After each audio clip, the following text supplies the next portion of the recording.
Hi, good morning. This is Debbie.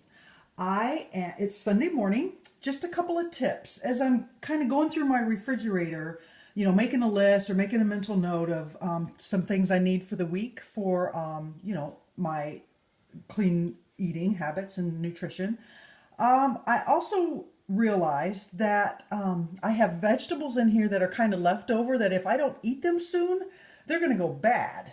And we call that vegetable abuse because it's easy to buy some of that stuff, but it's harder to incorporate that into your meals. So a lot of times on weekends especially, but any day of the week, I just go through, take out some of those vegetables and throw them in a skillet or a frying pan and just kind of do a stir fry almost. So today I have lots of asparagus and zucchini and peppers and then made scrambled eggs. So a couple of tips here. Lots of vegetables. We're not going to let our vegetables go bad.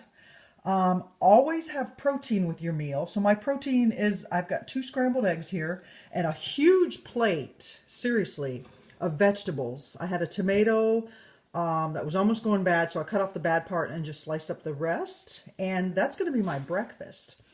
I don't always have a shake for breakfast. And another tip for you guys maybe that my husband and I don't always eat exactly the same thing, and we don't always eat at the same time. He's not really a breakfast person, so I am. I'm usually hungry in the morning, so I have to eat breakfast. So if, a shake helps that. Sometimes he'll have a little bit, but not always. So I don't feel bad about making a breakfast that he's not going to eat. He's not really going to eat that. He and I have different, tastes as far as breakfast.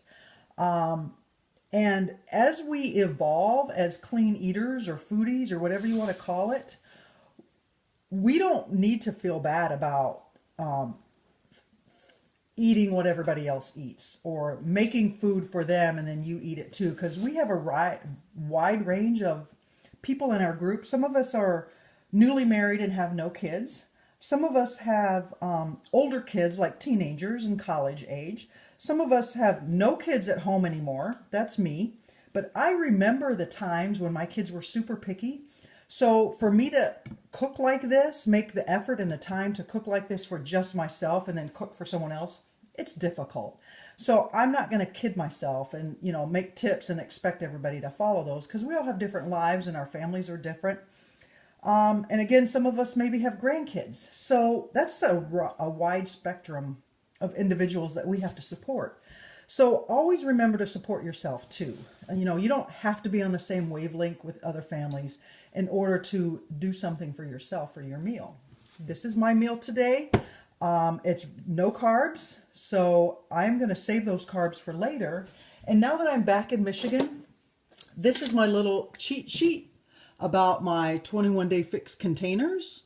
I don't know if you can see that very well, but I do have green containers. I get 4 of those a day, and let me just grab it. I keep these out. So this is my green container here, and it's actually 1 1/4 cups. So in the day, I need 5 cups of vegetables. I got a lot here. I might have 1.5 containers.